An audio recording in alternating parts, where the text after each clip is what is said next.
Oh. Hey everyone, looks like people are joining. We're going to give it just a couple more minutes, 1 or 2 minutes, to let everyone come into the Zoom meeting here before we officially get started.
All right, so may have a few more people trickling in, but since most everyone is here, we will get started. First off, so my name is Aaron Heyman. I'm an environmental scientist for the Sacramento-San Joaquin Delta Conservancy. And thank you very much for all coming to this workshop. I'm going to be covering a fair bit of ground. But first, a little bit of information about the sort of format of this Zoom. Next slide. So we're welcoming people to ask questions throughout the presentation. Please use the Q&A function in the Zoom chat, or in the Zoom, not the chat, the Q&A function. Or you can also email your questions to the Prop1 grants at deltaconservancy.ca.gov email address. And what we're going to do is we're going to sort of collect all of the questions as we go along and then answer all of them at the end in a big Q&A session. So before we get into the nuts and bolts of today's presentation, Campbell, the Delta Conservancy's executive officer, has a few words. So Campbell. Hi, everyone. I just want to welcome you all and thank you for participating. We really appreciate the partnership between all of our grantees and the Conservancy and our collective efforts to do ecosystem restoration and restore ecological function within the Delta. Collectively, now we have 29 projects out there working on the landscape. We've got about 39 million of our $50 million in approved projects. And that has some sort of positive effect on close to 8,000 acres. So what we're collectively doing and individually doing really is significant. And it's through this partnership, and we really appreciate all of your effort and working with you to be able to achieve that. So thank you. What we're going to talk about today really is one of the most challenging aspects of all of this, and that is the administrative component of how do we effectively and transparently manage public dollars to this benefit. It is a heavy lift on us, our staff, to do the administrative component of all of these grants, and we know it's a heavy lift on you. And those of you that have been managing these grants for a while know, and those that are just beginning the process will soon learn that it is complex and it is time consuming, but it is very important. And today is really all about trying to make sure that we're all as well informed as we can be to make it as efficient as possible and save us time, save you time, so that we can all be doing the work that we're really intended to be doing, which is making improvements to ecological function out there on the Delta landscape. So with that, again, I'll just say thank you all for participating today, and thank you for the partnership. And we really look forward to working with you now and into the future. Thanks. Awesome. Thanks, Campbell. Next slide. So this is sort of the plan. This is the layout for the next couple of hours here. You will hear from a variety of different Conservancy staff on various components of this agenda. And then also you'll hear from a grantee who has agreed to sort of provide their perspectives on what it's like to be a grantee and some of the lessons that they've learned towards the end. And then, as I said earlier, at the very end, sort of closing remarks and the Q&A session. So with no further ado, next slide. So a lot of what we're going to go over is going to be pulling from the grant agreements that we have between the Delta Conservancy and your various agencies. And in those agreements, there are a few identified people, and there's also a few other people outside of them that are going to be sort of key contacts, people that we should all know and you should be familiar with, and we should be familiar with you. So on the grantor side, there's your grant manager. This is the main point of contact. For now, at least, this is pretty much exclusively either going to be myself or Shelley Temple King. And we can address most questions that arise about your grant agreements, and the ones that we don't know the answers to, we can find answers for. So include us on any communications about your grant agreement. And yeah, if you have questions, please feel free to reach out to us. Another individual that is identified in the grant agreements is the contract analyst. And this is somebody who you will interact with when you're dealing with amendments, when you're opening or closing a grant, sort of the administrative functions of the grant agreement. And then finally, someone who is not listed in the grant agreement specifically, but who is a very useful contact to have is our communications analyst. And communications analyst will advise on anything regarding publicity, PR, press releases, signage, stuff like that, getting the word out about your project. And then on your side, on the grantee side, there's the project official is somebody listed in the grant agreement. And this is sort of your corollary to the grant manager, the main point of contact, person who's on the ground, managing the project, task line, budgets, stuff like that.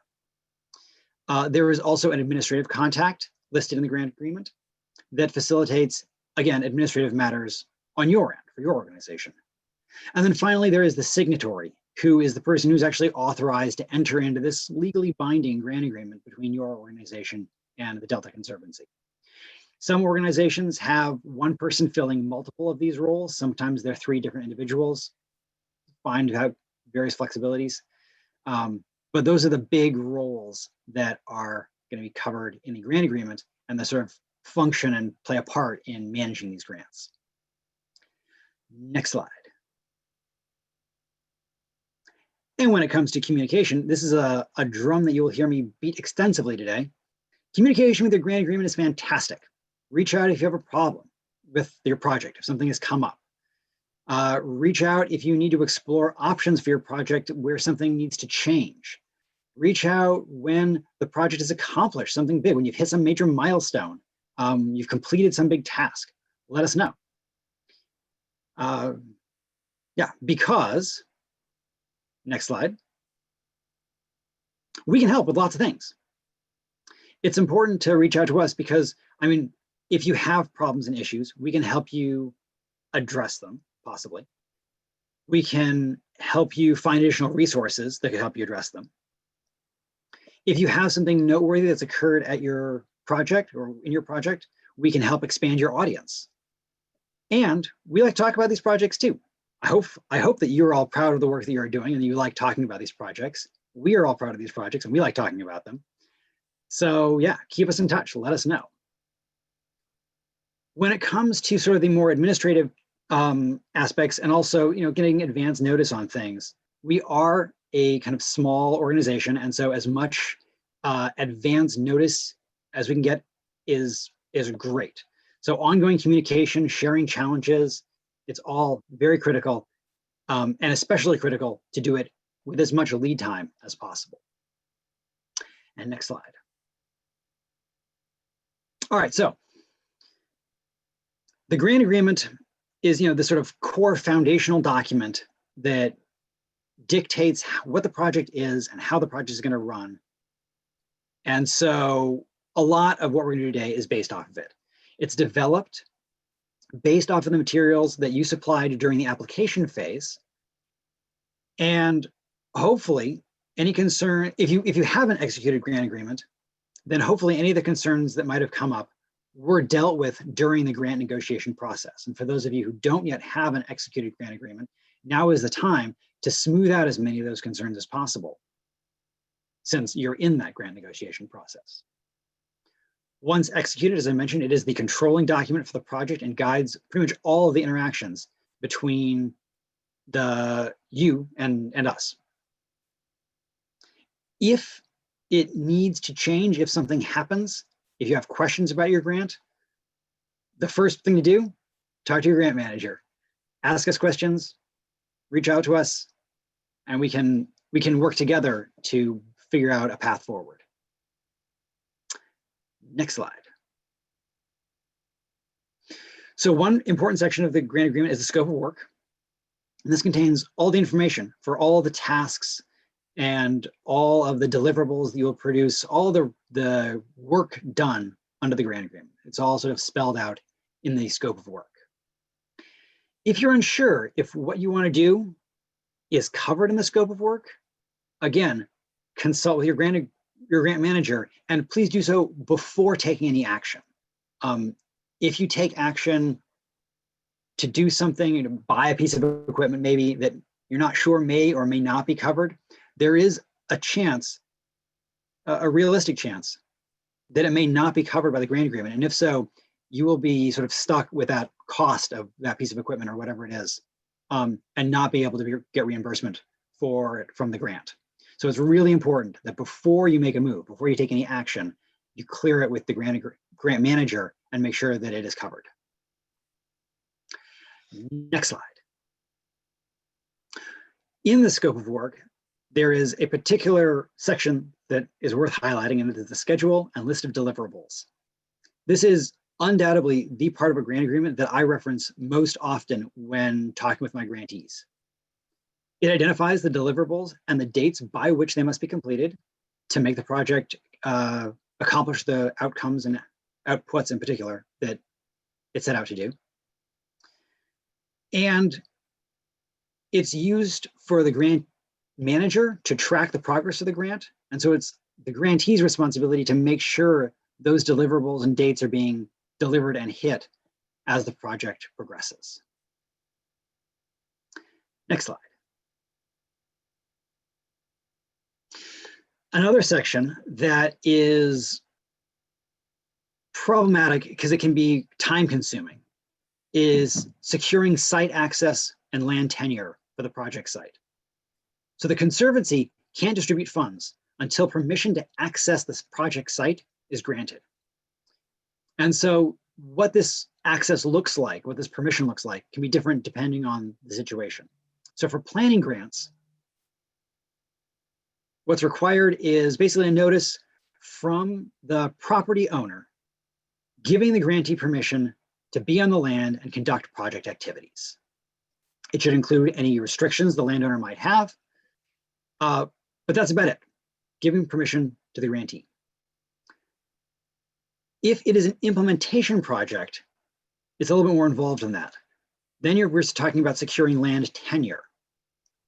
This is an agreement between the landowner and the grantee, specifying again that the grantee has permission to go on the project and conduct the project activities, to go on the property, to go on the property and conduct project activities. But it also has the added weight of being recorded against the deed of the property so that if that property was ever sold, the new owner would be made aware of and still be bound by the terms of the grant agreement. There's a template for a land tenure agreement on our website. You aren't required to use it. However, you are required, if you're not going to use it, you're required to develop a different document that still has the main core ideas of the identified in our template. Now, that's all if the landowner is different from the grantee. If you, the grantee, own the land already, fantastic. But for implementation projects, again, the grant agreement still needs to be recorded against the deed. Because again, should you sell the property, the new owner needs to be made aware of and bound by the grant agreement. And these can definitely, developing land tenure agreements can be a very time-consuming activity. So I would highly recommend that if this is something that looks like it's going to be a part of your project, start early. And next slide. So with that, we're going to turn to a section of the grant agreement regarding Eco Atlas. And for that, Rachel is going to talk about this for us. So Rachel, all yours. Excellent. Thank you so much, Aaron. Unfortunately, James, it says host has disabled participant screen sharing. Yeah, I just disabled that. Go ahead and try again. All right, great. Thank you.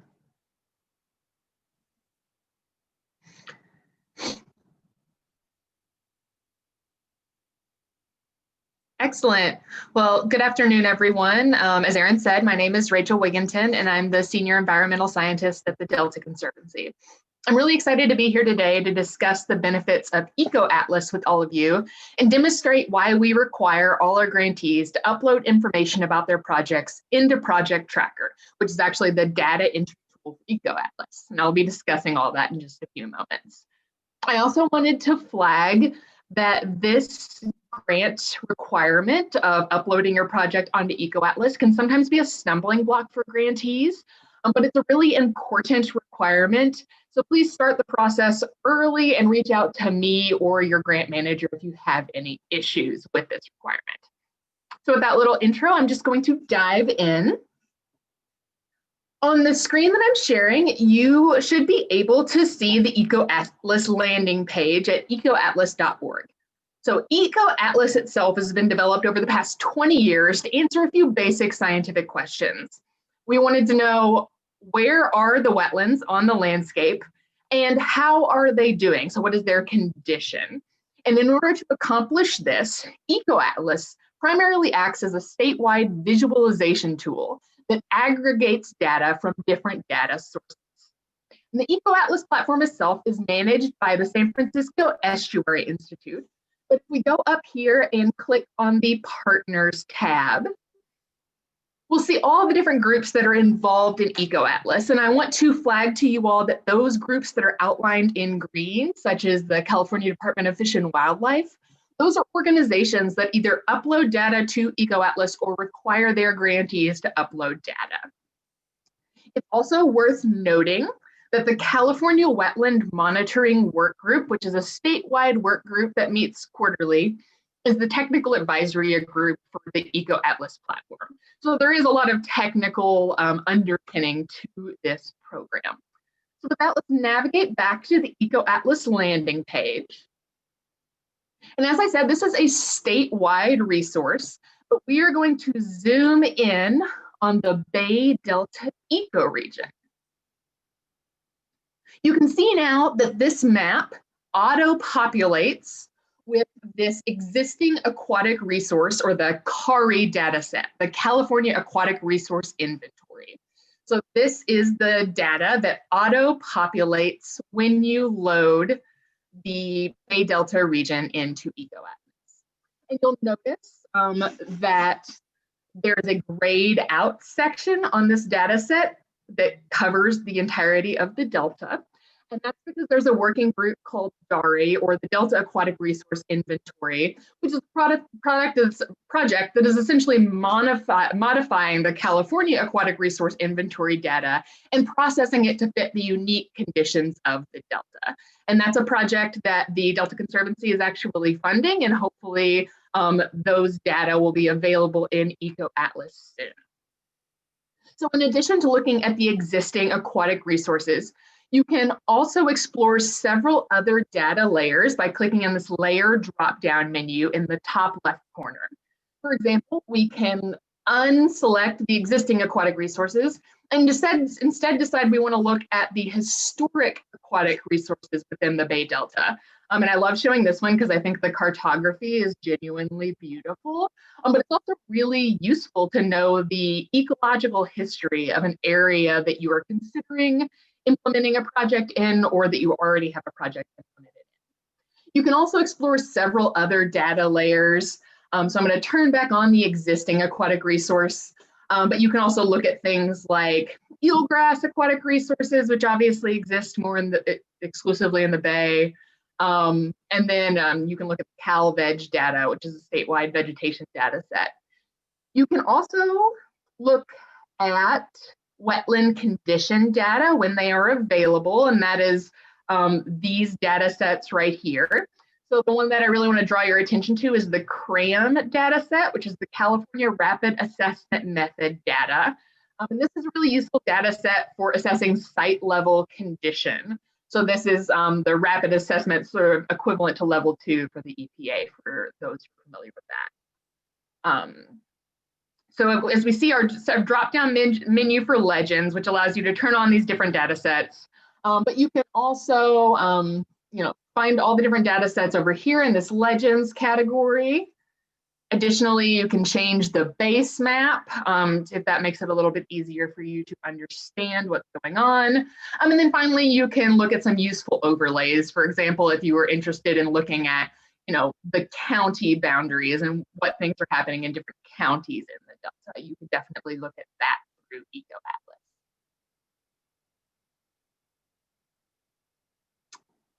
I'm going to turn off this CRAM data so it's a little bit less visually busy there. Next, I'd like to show you some of the tools that you can use that's really going to allow you to bring all of this data down to a level that's a little bit more grokkable for your actual projects.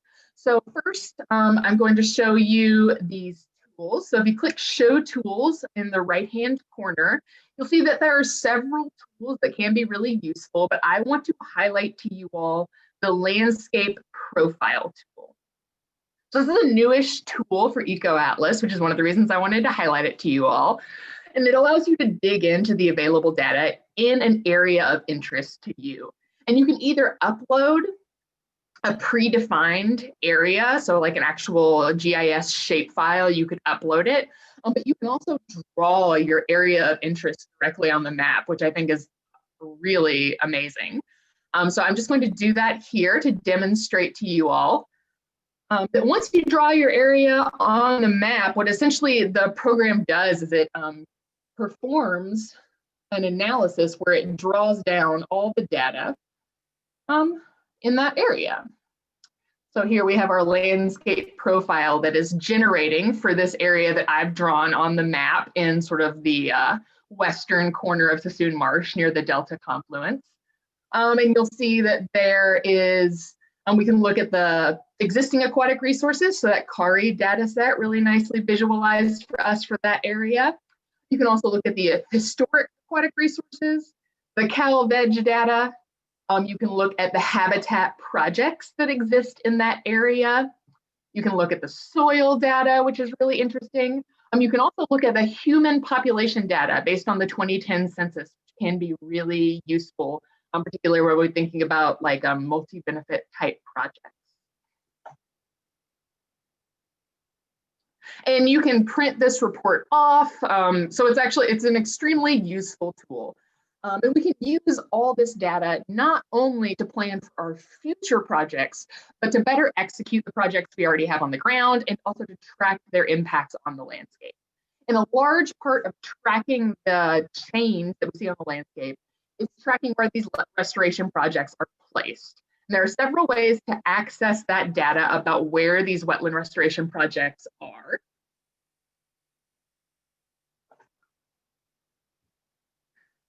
You can do so just in the layers here by turning on the habitat projects data layer. And you'll see that the different habitat projects are represented by these different colored circles, and that the different colors represent different statuses. So not only do we have completed and in construction projects on this map, but we also have in planning and proposed projects. So understanding where these planning and proposed projects are can be really informative and useful for collaboration among different actors. And the way that these projects are incorporated into this data set is through Project Tracker. And again, just please remember that we do require our grantees to enter their projects in the Project Tracker data set. So if you go back to the EcoAtlas landing page, or even just here at the top, you can click on Project Tracker. And you do have to create a profile. But once you create a profile, the process of entering your project into Project Tracker is actually relatively straightforward. The main thing that I want to flag to you is that any project that we at the Delta Conservancy fund needs to be filed under the administrative region called Sacramento, San Joaquin, Delta, and Sassoon Marsh Prop 1, which is a little bit of a mouthful, but unless you flag that administrative region, we at the Delta Conservancy won't be alerted immediately that you've entered your project into Project Tracker. So once you enter your project and flag it as this administrative region and you create your project, it'll come to me and I will approve that project and discuss it with your, make sure that everything's in order with your grant manager. And then you will be good to go and you will be able to actually see the information about your project when you click on one of these different areas of data, one of these different projects. So for example, if you were to click on this in planning project up here, you can go to project details.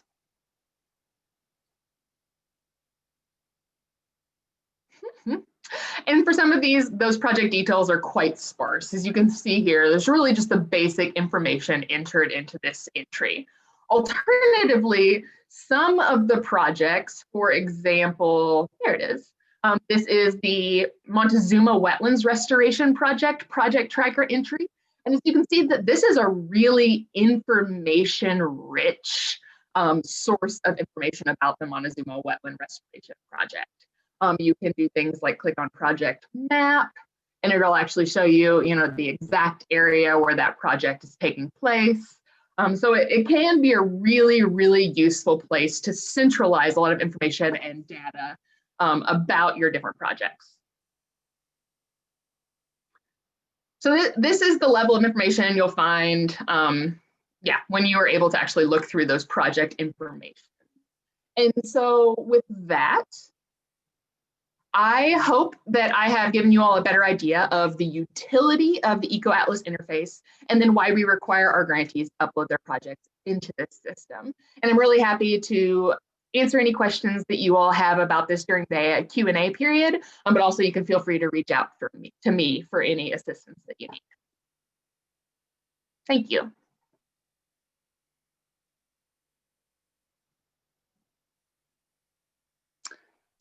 Thanks, Rachel. No Awesome. worries.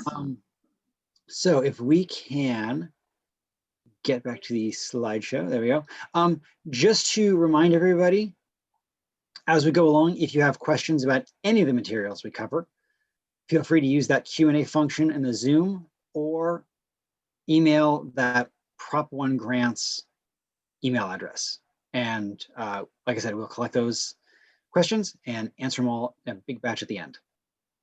So now we are changing to the budgets, invoicing, reporting section of grant agreements and grant management. And to present this information, including some new stuff that we are rolling out. So even the people who have done many, many quarters of invoicing and reporting will still have some new material here. So Shelley, take it from here. Hi, everybody. Thank you. My name is Shelley Temple King, and I am a grant manager and environmental scientist at the Conservancy. And so I'm going to talk a little bit today about reporting, budgeting, invoicing, all of those fun things. So first, quarterly reports.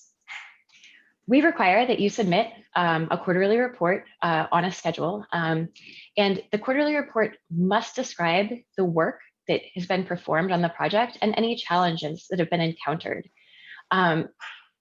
Letting us know both the work performed and the challenges encountered is critical for us so that we know what's going on with your project. Your report must accompany the invoice. They're submitted together as one packet.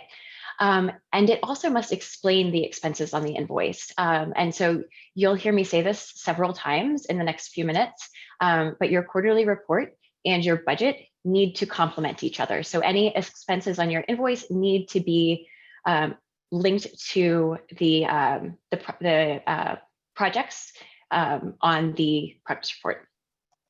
The report also must track your progress toward your deliverables. And so that's not tracking your progress toward budget line items. It's actually tracking how close you are to having a whole set of deliverables finished.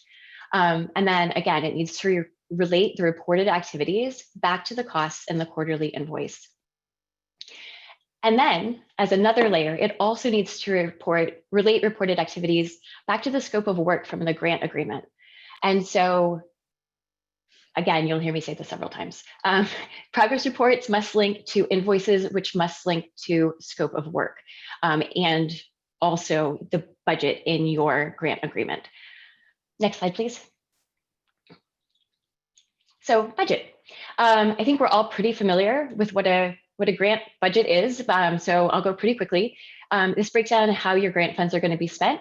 It identifies the allowable budget for specific line items. So the top of that line item is as high as you can spend. You must track your expenditures so that you can ensure that you are adhering to your budget. We do it on our end, and we need you to do the same on your end. You also must use your approved indirect rate. You can find that in your grant agreement, but no matter what your indirect rate is, you may not charge more than the indirect line item in your executed budget. Next slide. So kind of back to quarterly invoicing. It's submitted quarterly along with the report. It is a request for a reimbursement for actual expenses that were incurred during the applicable quarter. This is not an advance. We need to see that the expenses were incurred and that the expenses have been paid by your agency. You must also submit this every quarter if there were any expenses incurred, unless you receive an exception in advance in writing from your grant manager. But please plan to submit every quarter. The information in invoices and progress reports must align and support each other. Again, and so I've included the due dates for each quarter and each invoicing period. So for example, the fourth quarter invoice, which will be our next invoice, covers the period from October 1st to December 31st and is due between February 1st and 5th. That said, we don't require, but we do strongly suggest that you also submit a draft invoice. And those are due in the 10 days before the start of the invoicing period. So to go back to that example of the fourth quarter, those draft reports are due between January 21st and January 31st of 2021. Next slide. In your invoice, every number in your invoice must be consistent with the budget in your current executed grant agreement. As a grantee, you need to ensure that everything in your invoice clearly connects back to the scope of work and the budget.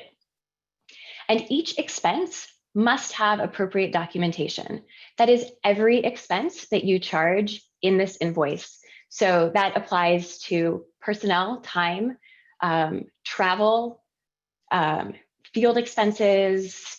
It also applies to subcontractors.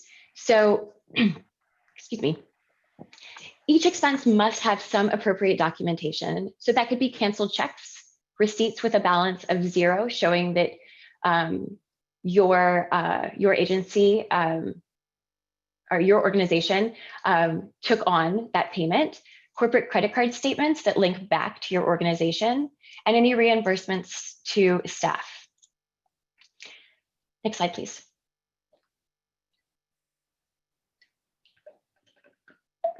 Pardon me. So invoice issues. We hope we don't see any of these, but we might.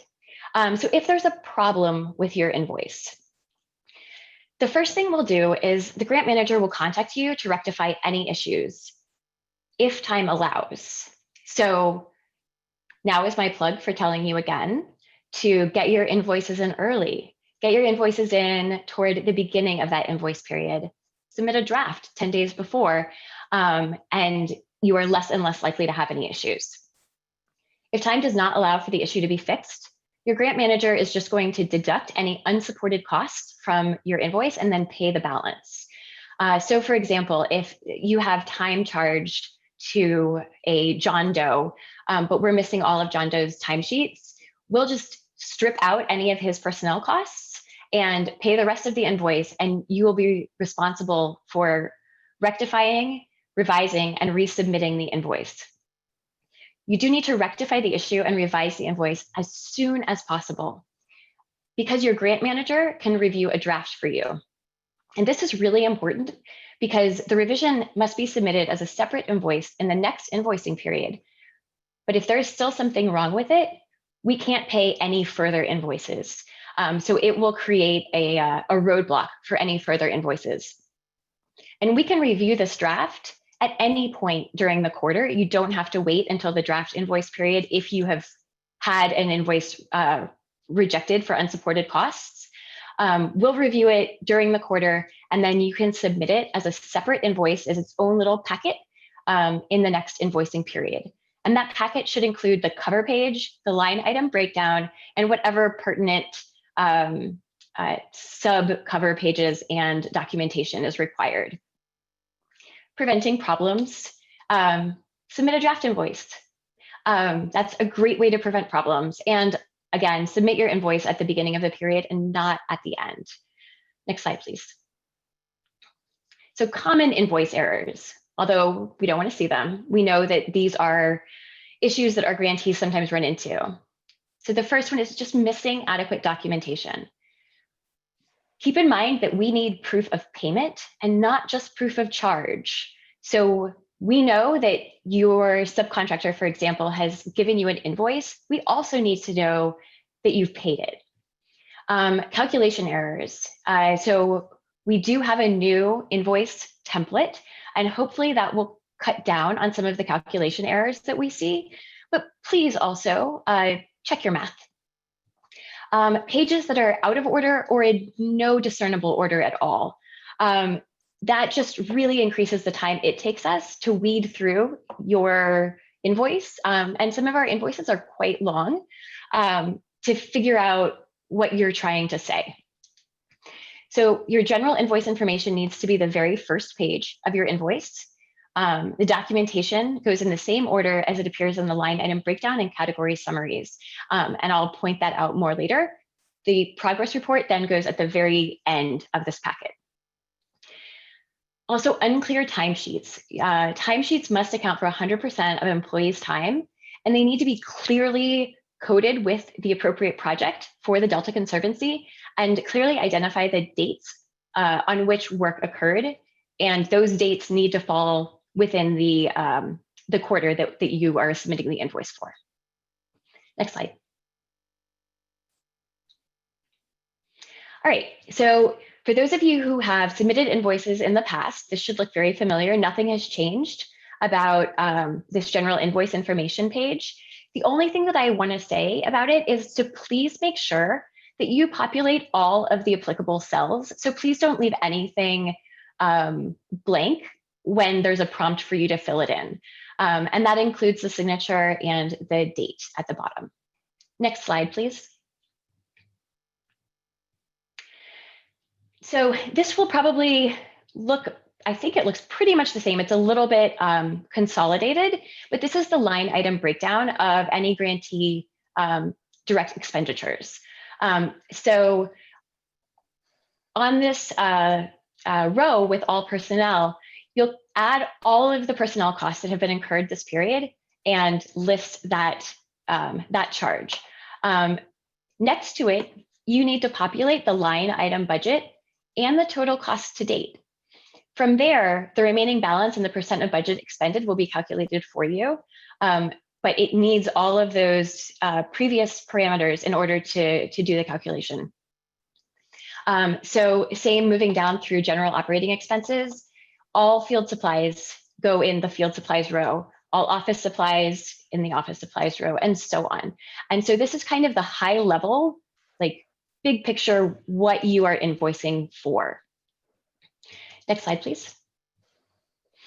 So this is the bottom of the previous slide. And I do apologize, I wasn't able to fit the whole thing on one slide. When you see this, it will be one page though. These are the breakdown of the grantee indirect costs. So in the cost incurred this period, you will write the total of indirect costs that had been applied to personnel services, the line item budget, the total cost, and then the remaining balance and percent of budget expended will be calculated. And you'll do that for any other applicable indirect costs. The total invoice here at the very bottom on the left-hand side, that total invoice amount, that should agree with the total costs incurred this period on the front page. Next slide, please. And so this is where things are a little bit different. So for each kind of chunk of the line item breakdown, we are asking you to break it down further so that it's really easy to link your documentation to your invoice. And so under category A for personal services, in that same column, you would write the employee's name, their fully loaded hourly rate. So that is the combination rate of their hourly rate plus their benefits. And then hours incurred this period. The total for this invoice will auto-calculate. And you'll just do that for each person for whom you are submitting a timesheet. And so the order that these go in is we have the general invoice information, the line item breakdown, this personnel services breakdown, and then following this, you will put timesheets in the same order that you've listed your employees and in dated order. So from the beginning of the quarter till the end of the quarter. And then you'll have a total category for personnel, and that's the same number that goes in your line item breakdown. Next slide, please. And so this is very similar. You will write either each supply for field supplies and office supplies. You'll either write each name or the sort of content of an individual receipt. You don't need to break up items that are together on a receipt. Then list the date, the vendor, and the cost. And so you'll do this for as many field supplies as you have, as many office supplies as you have, permits, travel. So for field supplies, those will need to be accompanied by an invoice or receipt, which will come immediately behind this page. Any office supply documentation will be behind that. Then permit information, and then travel logs. Next slide, please. And so then sort of building on this packet, the next section is your subcontractor invoices. And so these need to be listed by invoice, even if you are invoiced by the same subcontractor multiple times. So you might have different names in the subcontractor name. You might have the same name a bunch of times, and then the invoice date and the total for the invoice. And remember that for backup documentation, we do require the subcontractor's invoice and also a proof of payment. Next slide. For equipment, it's the same. So all of these tabs in this Excel spreadsheet follow the same pattern. So if you have equipment, you'll list it in this this first column, the date, the equipment type, the vendor, and the total, followed behind this page by any documentation for that equipment. Next slide, please. And again, the same with acquisition costs. You'll list the reason for the cost, the date, the type, the supplier, the total, and then put any documentation for acquisition behind this page. Next slide, please. And then this is the last kind of like cover page or sub page. And this is the calculation of your indirect costs for the quarter. So you will enter the total of your personnel service in this A column if it's applicable to your grant, and then populate the indirect cost rate. And once again, that is listed in your grant agreement. And then you'll have the total for this invoice, which should go back on the line item breakdown. Again, same for operating expenses. And for the very few of you who charge indirect to subcontractors, you'll use this last row. It is marked as not applicable by default because most people won't be able to use it. But we do have a few grantees who have a line item there. And with that, I'm going to be all done talking about the budget. Do expect to see this Excel spreadsheet come across via email in the near future with instructions on how to use it. If as you are trying to populate it so that you can do your next invoice, if you run into any trouble, please don't hesitate to reach out to me. I like playing with Excel a lot, and I am happy to walk you through any issues that you might be having. Thanks. Next slide, back to Aaron. Thanks, Shelley. These spreadsheets will also be posted on, well, hopefully posted on our website as well with our Prop 1 resources. So that may be another place, but definitely via email. Watch for them there. So now that we've gone through big chunks of our grant agreement and reporting on it and managing the numbers, as we all know, real life sometimes kicks in and we have to change things. And so I wanted to present some information to all of you on sort of things to consider and how to go about changing your grant agreement when that becomes necessary. Which leads me to the first point, and that is when it becomes necessary. Changing a grant agreement requires a decent amount of work. And so it's something that we want to undertake when those changes are going to be really required to alleviate some major limitation or to address some situation that's unavoidable or unanticipated, but something that's going to really impact the project.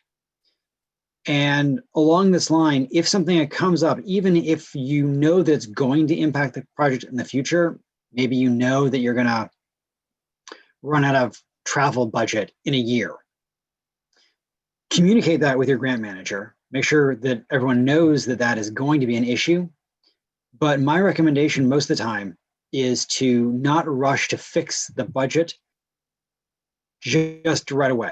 Wait until, and that gives time for other issues, if they're going to arise, because it's much easier from our end. It is much easier to fix one grant agreement one time and make 5 changes rather than change the agreement 5 times, making 1 modification each time.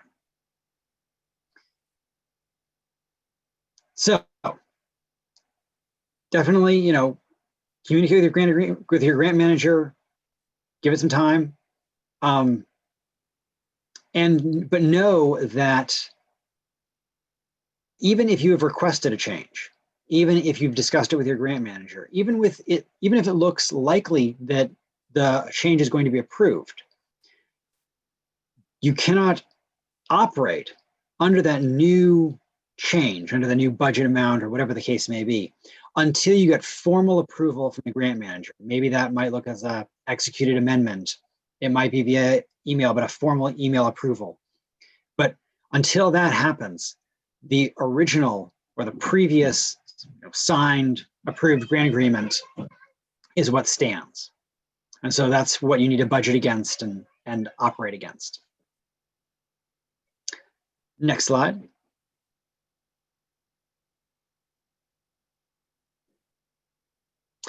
Another section that is worth bringing some attention to is subcontracting. So many grants use subcontractors, but before a subcontract is executed, there's some things that sort of need to be covered, some boxes that need to be checked. So one is you're responsible for adhering to your own organization's policies for soliciting and awarding contracts. We also need those policies and your organization's policies to be explained to us. And in particular, how you are arriving at a determination that the costs that you are giving to your subcontractor, that your subcontractor is going to be charging, are fair and reasonable. So it's fair market cost for whatever task or service that they are rendering.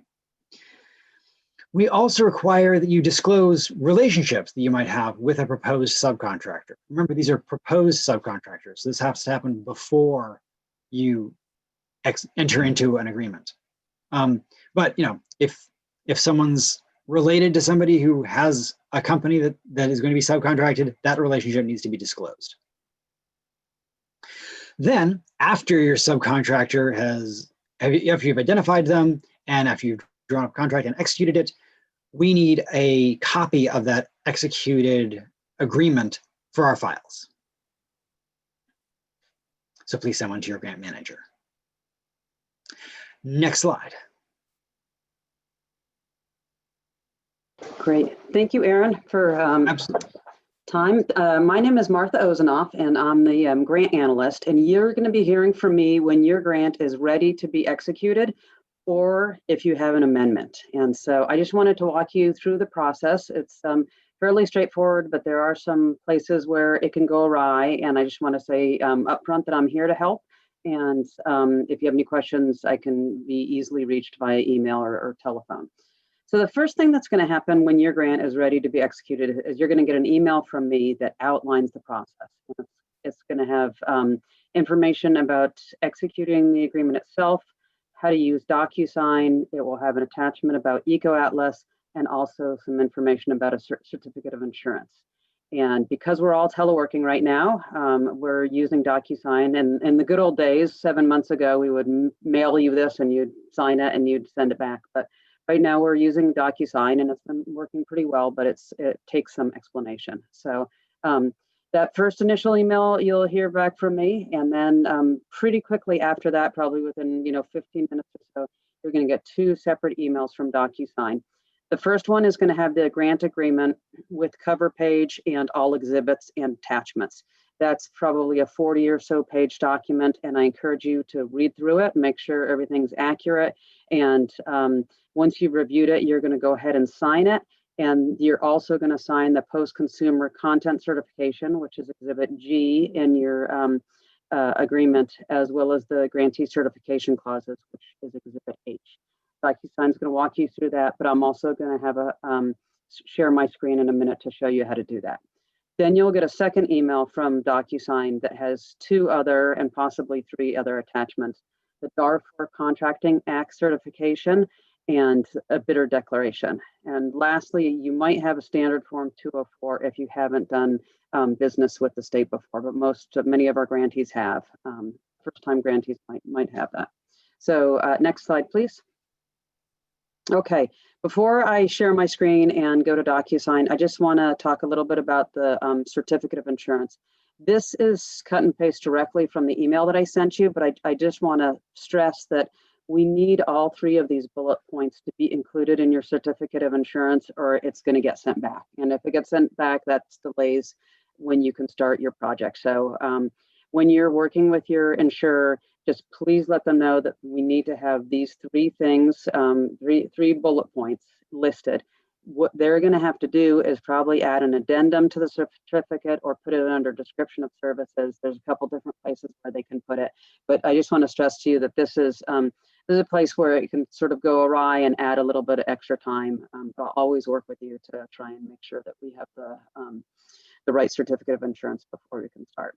So I'm going to go ahead now and share my screen to show you DocuSign. And I'll have James say that that's okay. And Okay, hopefully everybody can see that. Aaron, can you let me know if you can see it? I haven't seen the share yet. Yeah. No, I am not seeing. Okay. That looks like it's a little bit better. All right, I knew that was going to go right. Okay, so There it is. DocuSign, it's up. Okay, thank you very much. So this is the email that you're going to, you'll get an email into your email inbox, and once you click on it, it will take you to the DocuSign website, and this is what you're going to get initially. So you go ahead, it walks you through all the prompts, and you go ahead and you hit continue, and you're going to start. Now, what I want to bring up here is I'm just showing you 3 separate forms that we have issues with. What you'll originally get will be your entire grant agreement with the cover page and the exhibits. But I just want to highlight 3 forms that sort of cause people questions, basically. So the first here is the post-consumer content certification. And that is a requirement that the state has, that state agencies and grantees, anybody who's receiving money from the state, must buy recycled content products where available, and you must seek out those products. So if you're going to get paper, we know you can get recycled paper. You need to search for the best recycled paper that you can find. There is information here, a good website. For one, this is in your grant agreement, it's Exhibit G. We've got several pages here, but there's also a website that talks a little bit about why the state does it, what the requirements are, and how you can tell what type of content, recycled content that you have. There's also a handy dandy example of table of what is recycled. So, obviously writing paper might be, is recycled, but mulch is probably up to 100% recycled. You might be buying paint for a project, or metal, you might be buying paper clips. Paper clips are recycled. You might also be buying shovels. Some shovels are recycled, some shovels don't have recycled content. So you're going to have to look for that. Again, it's a requirement of the state that you do that. So, look through here, and anything that you buy with our grant funds needs to have this be viewed through this lens. So then you come down here to, and if I'd hit start, this would bring me directly down here. There's required spaces and there's optional spaces. And so the first thing here is that's required is the brand. If you know that you're going to be buying, say, paper and paper clips and shovels and mulch, you're going to put down where you're going to get that from. Paper clips, it's this percent post-consumer, this percent recycled content. You're going to get the code from up above, how much you're spending from the grant, and does the recycled content meet our standards? So say you're buying paper and it's at least 30% post-consumer recycled, then yes, it does. Now, if you're buying something that's 15% for some reason, no, it doesn't. You're going to go ahead and fill this out, and then after that, you're going to certify that what you say is correct. Let me take one step back. If you know that you're going to buy recycled content materials, but you don't know what it is, or you don't know exactly, what type of paper you're going to get because you haven't made that purchase yet, you can put to be determined. And at the end of the grant, we'll follow up with you to find out what you bought. And then lastly, if you know that you're not going to buy anything, maybe you're working with subcontractors, you're not actually buying any field supplies or anything like that, you can just put none. So that's why this is a required field. We need you either to fill it out, put to be determined, or put none. So after that, you're going to go ahead and you're going to sign here. Your name is going to be auto-populated. Your date's going to be auto-populated. We're also going to put in your grant agreement number. So that's the post-consumer content certification. The next thing is the Darfur Contracting Certification Act. This, in the document that I'm going to talk about next, will come in the second DocuSign email. So this, the post-consumer comes in the first one with your grant agreement and your certification clause. This one is going to be in the second DocuSign. And this, the Darfur Contracting Act certification, just asks whether your agency or organization has done any business outside of the United States. There's 3 different options. The first one is no business, and the second one, the second and third is that yes, you have had businesses outside of the United States, business activities outside of the United States, and sort of the reasons for that. Can't stress enough that please just fill out one option only. There's 3 options, and it looks like we want you to initial and sign in different places. Just fill out one. So you choose whichever option you choose and fill out everything here. So just as an example, you would fill out your agency's name, your federal identification number, your name and your title, and then you'd click initial. So if you have no business outside the United States, you do that one. If you have business outside the United States, you pick either this one or this one. So that's the DAR4 certification contracting. And then the last thing that I want to talk about is the bidder declaration. And this is another thing that the state gets information on and collects information on, and it's whether we are using small business or disabled veteran business enterprises for the work that we're contracting out, either in the form of a grantee or in the form of your subcontractors. So just a couple of things that I want to point out that maybe are a little bit confusing, although I will say that there's a second page here that has detailed instructions and is very helpful. But the first thing here is a solicitation number. It's your agreement number. So for this purpose, I'm using Prop 1 1818. You just type in Prop 1 1818.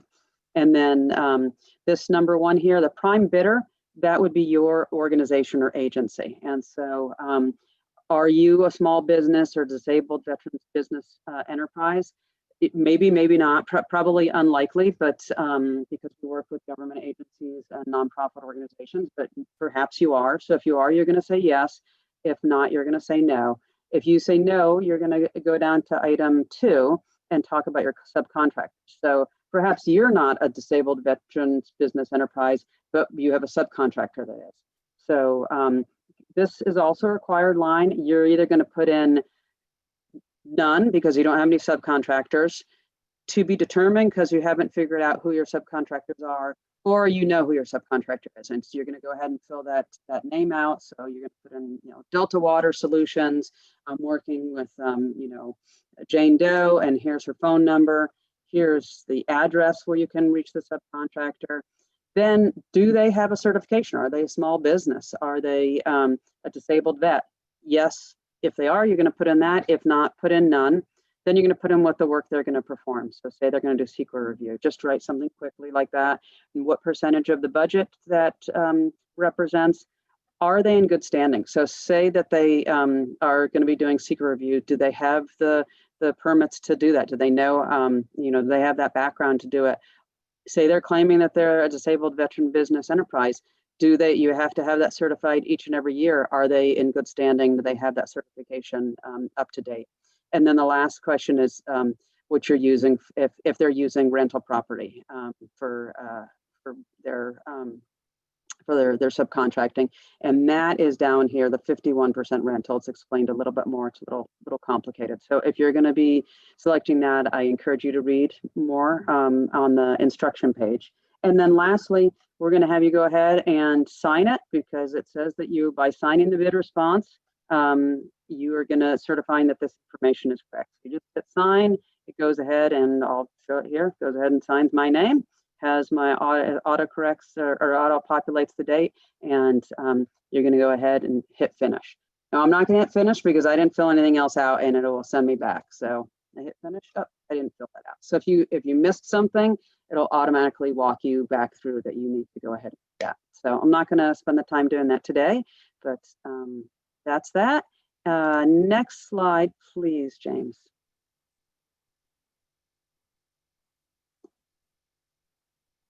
Okay, thank you. So this is just a couple sort of FAQs, or that maybe they're just all answers, honestly. The first thing is that we expect a timely turnaround from the grantees. When I send that grant, that email that says, hey, congratulations, your grant is ready to be executed. If you know that you're going to need 2 weeks to review it, or you've got a board meeting that you need to have that happen, please go ahead and let your grant manager or myself, you can answer back to it. And I'll always have the grant manager CC'd on it, and just let them know that, hey, it's going to take me 2 weeks to do this. So that just basically means I won't bug you and find out where it is in a couple of days. But we do expect a tight turnaround. Each grantee might have slightly different agreement execution requirements. Like I said before, if you've done business with the state before, you're not going to have a standard Form 204. Also, if you're like you're a government, if you are Department of Water Resources, who we're going to hear from a little bit later, your state agency, there's certain things that don't apply to you as well, like the certification clauses, the grantee certification clauses. Grantee does not need a DocuSign account. It will just automatically sort of accept you into the fold and walk you through the process. Further information is linked about the post-consumer content in the agreement. So there's a section in the agreement about it, and there's also that web page. As you can tell, we take this seriously, and we really would like you to commit to using the recycled materials. And so we want you to have as much information as possible. Typical mistakes will be filling out more than one option on the DAR4. Basically, every one that I've had come across my desk has filled it out more than once. And so it's an easy fix. And usually what ends up happening is I set up a time to talk to somebody on the phone because we're teleworking. We are not at our office. And so I'll just set up a quick meeting and walk you through while you're on DocuSign. I'll walk you through that. Another typical mistake, these are the two main ones, is certificate of insurance. So like I said on that original or that second slide, we need those 3 bullet points to be in the certificate of insurance. If it's there, you're good. If it's not, I'm going to get back to you without any questions. And then that brings me to my last point, is that the agreement isn't fully executed until you've been notified by Conservancy staff. And likely that'll be me that will say, perfect, everything is great. Everything was filled out correctly. Thank you so much. And you're good to go. And the reason why this is important is you can't invoice until you've, or start work or invoice until you've heard back from me, because we have a couple things to do on the back end to make sure that you're in our different formatting so that we can make sure that you do get paid. So if you do it too quickly, we won't be able to handle the invoices. So just wait, be patient. It shouldn't take more than a day or two after everything comes back to make sure everything's set. And then I'll send you a quick email that says you're good to go. And then you're ready to get going. So thank you. Awesome.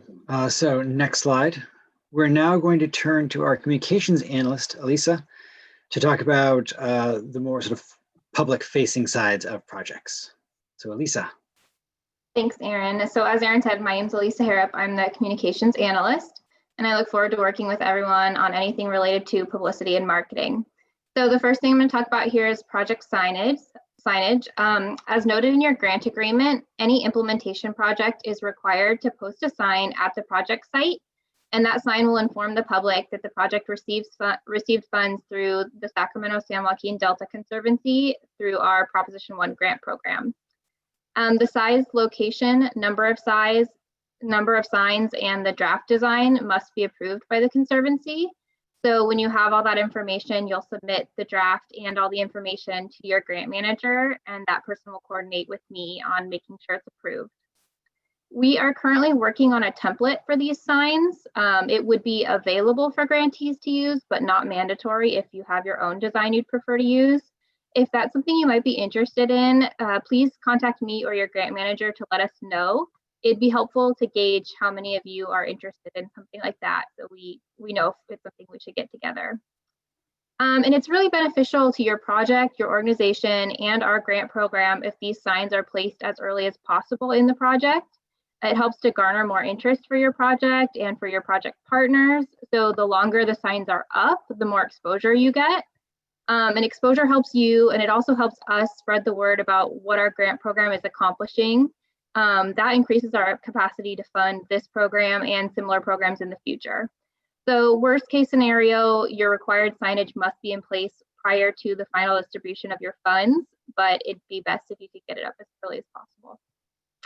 Moving to the next slide. So in addition to signage, I'll be your contact for anything public facing. We're really proud of our projects, and we want to share everything you're doing and everything you're accomplishing.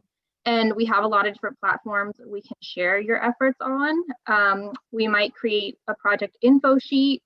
We might put put details of the project on our website or on social media. And then sometimes we even highlight exciting updates to our contacts at fellow CNRA departments. And every once in a while, we'll even get asked by the governor's office what exciting things we have going on. So if we know about it, we can share it. As noted in your grant agreement, the Sacramento San Joaquin Delta Conservancy should be noted as a funder in any promotion of the project. What I mentioned as far as signage also applies to any public exposure. So our ability to continue to fund grant programs like this is increased the more that our program is shared.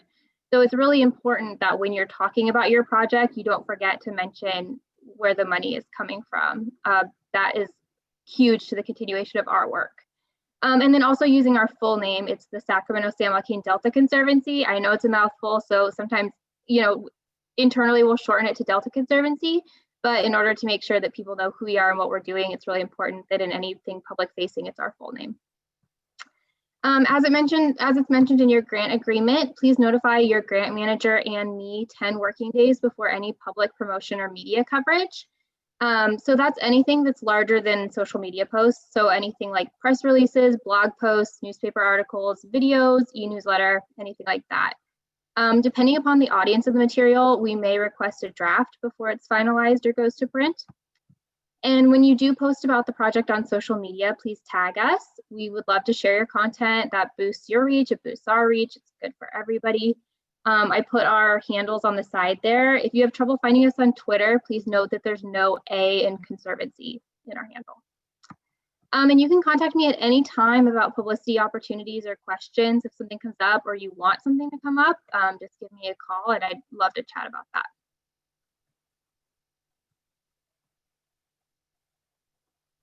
So next slide, and I'm going to hand it back to Aaron. Awesome. Thanks, Lisa. So here's contact information for everyone involved in these Prop 1 grants. People you've talked to, some you haven't, but it's all here. This will be, all this information is available on the Delta Conservancy's website.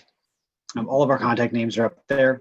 And so feel free to copy it down from here, go to the website, find us, email us frequently. Reach out and contact us.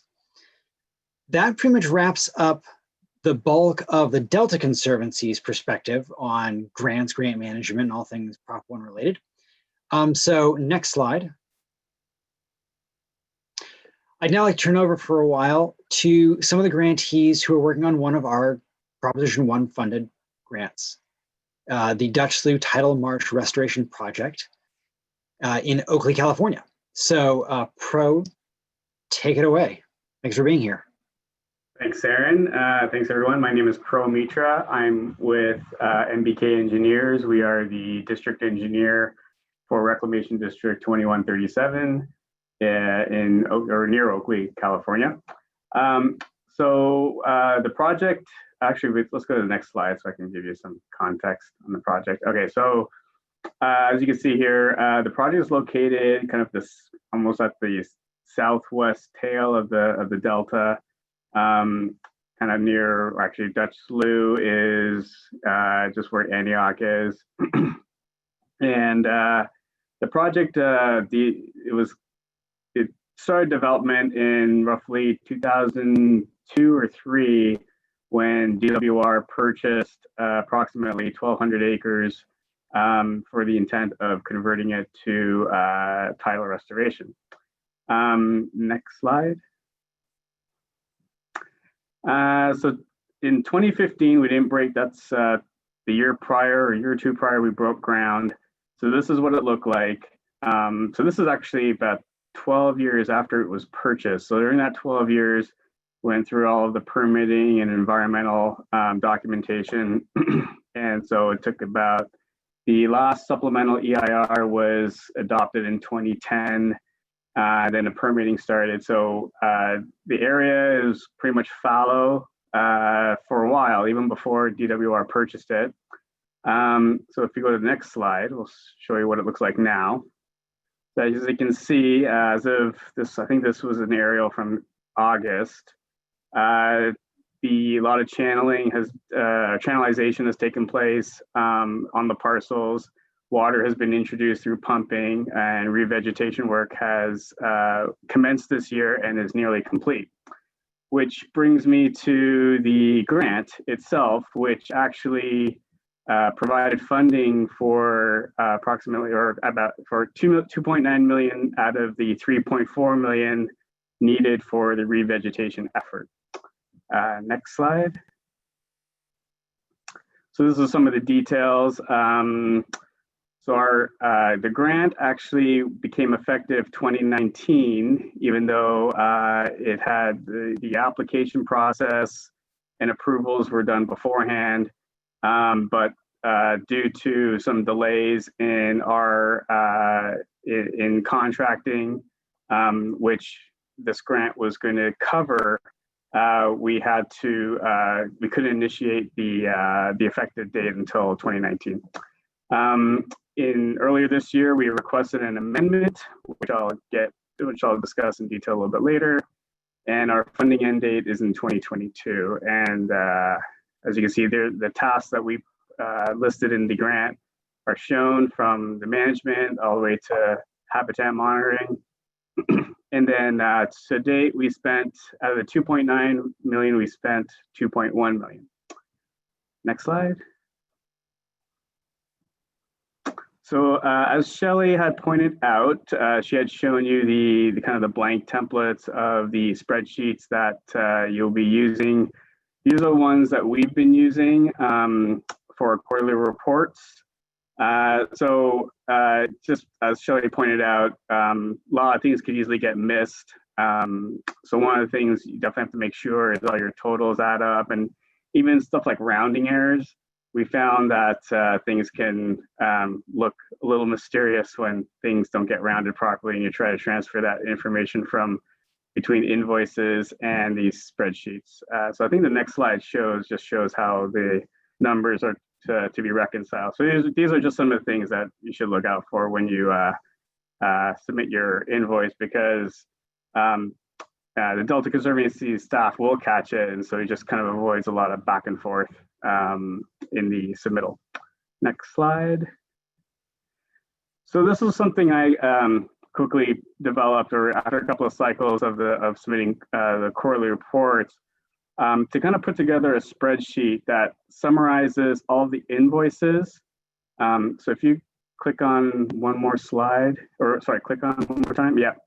So anytime that you submit an invoice, instead of taking multiple invoices and just adding them up and putting a number in the cell for the previous template, we kind of just provided this sort of interim product that lists all the invoices and explicitly states which category these invoices belong, so that when they're reviewed, it just makes life a little easier for everyone to make reference or to tie the invoices back to the main spreadsheets.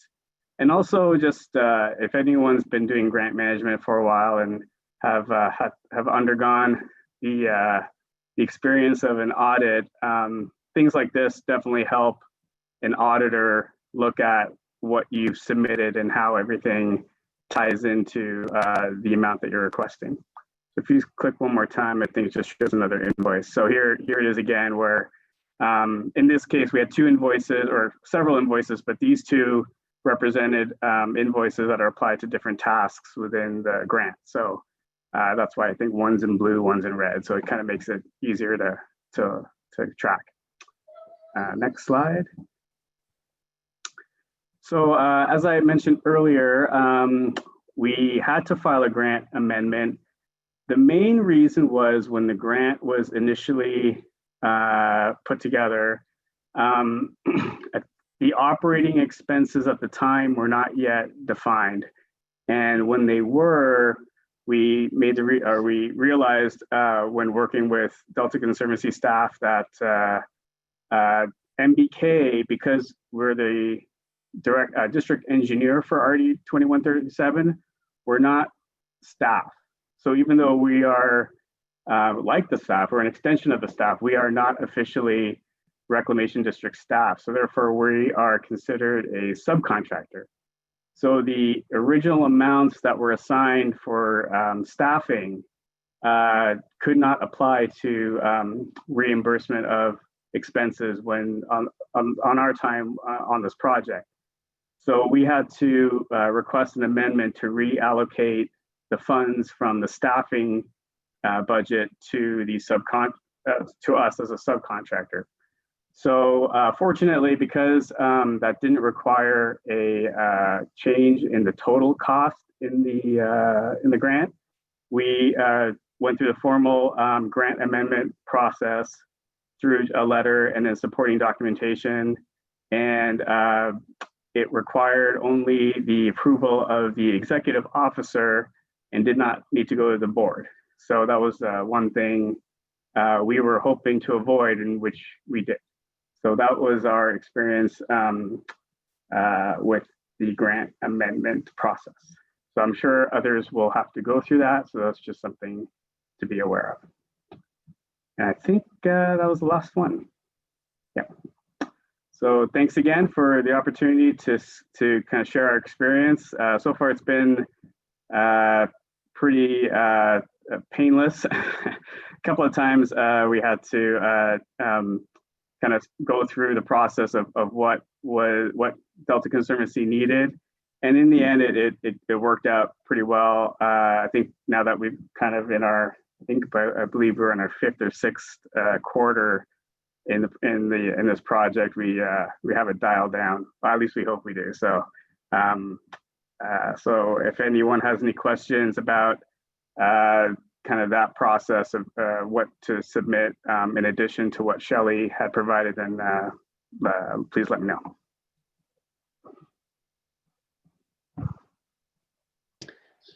Awesome. Thank you, Pro. Thank you. Thank you for the perspective. And yeah, perfect. So that concludes the materials we wanted to present to all of you.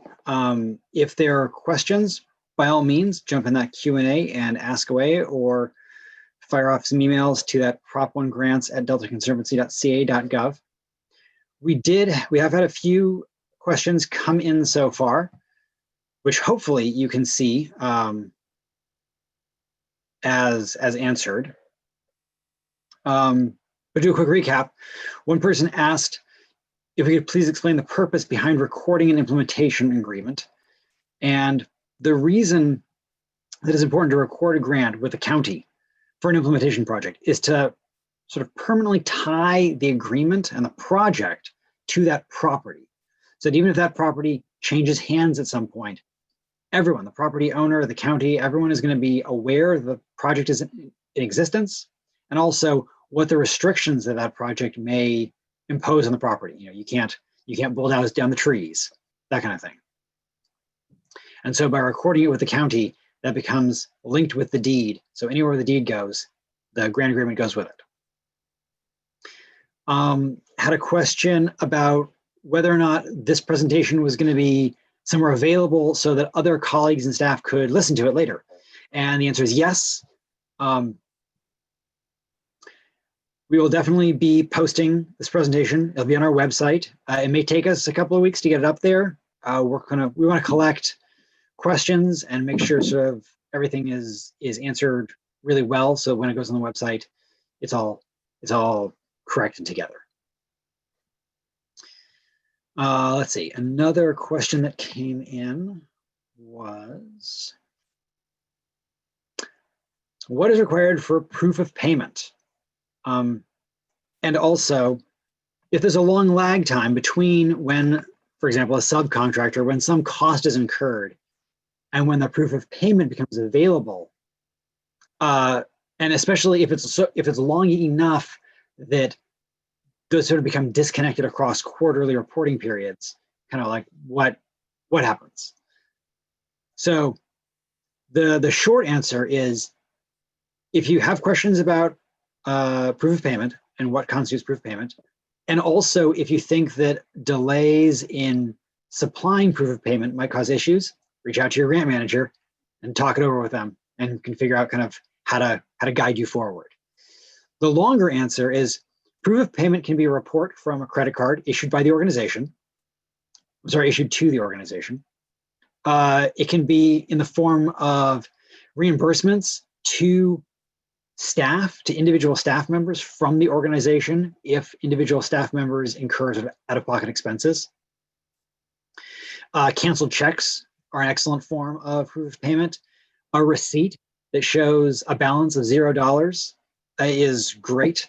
There may be other options. Those are sort of the first ones that jump to mind. And in terms of the timing thing, if there is a long lag time between when a cost is incurred and when the proof of payment may be available, figure it out. Definitely have that conversation early with your grant manager.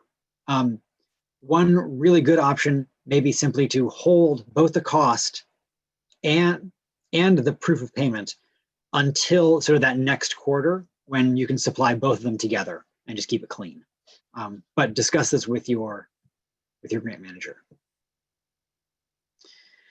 And then another question that just came in, do all implementation agreements come with perpetual restrictions? I'm not exactly sure which restrictions are being asked about there. Most of the restrictions that we have are for a specific grant term. So it's the 15 years after the end of the funding term. So there's the funding term, which is 3 years usually, standard.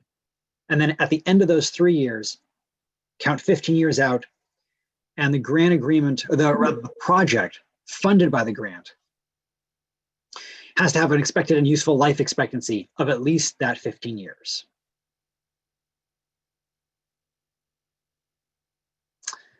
So, those are the questions that have so far. Sarah, did any questions come into the website? I'm sorry, the email address. No, Aaron, we didn't receive any questions via the email address, the Prop 1 grant email address during the presentation. But All right. if any 10 people have questions, they can feel free to send them to that email address. Thank you.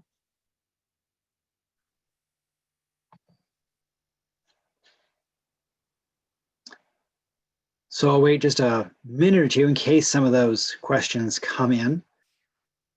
But please do remember that our contact information is on the website. It's on this presentation. It will be posted in a little while.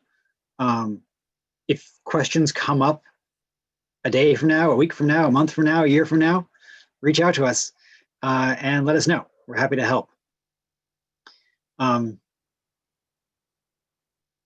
Yeah, and most of those questions hopefully will be funneled to your grant manager first, and then they can help direct to pull in other Delta Conservancy staff or anybody else who sort of needs to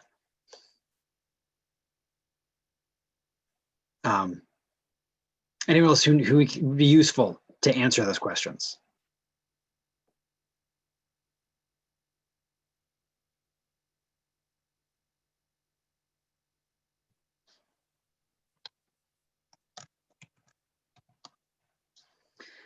Also, if anyone has a question that they perhaps just don't want to type, I'm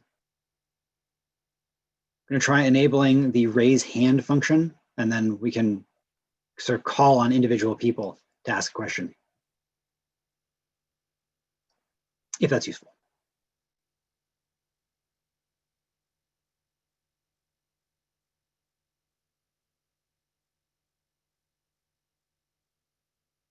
All right, well, I would like to thank you all for attending this workshop. I hope you all got something out of it. I hope that the new templates for the invoices in particular are smooth and just make everything super clean and easy. I don't think it's going to be a major lift to sort of transfer the old systems that you might be using with our older invoice templates to these new versions. So hopefully that is true. And thank you to my fellow presenters. Thank you for the perspectives and all the opinions and effort. And Pro, thank you for joining us. I really appreciate your perspective and thoughts. Oh, let's see, looks like perhaps another question. Oh, somebody said thank you. You're welcome. I'm glad it was useful. All right, so thank you, everyone. And I think that's going to end the meeting or end the workshop. And like I said, if you have anything, reach out to your grant manager and we'll be happy to talk later. So all the best, and I'll see you later.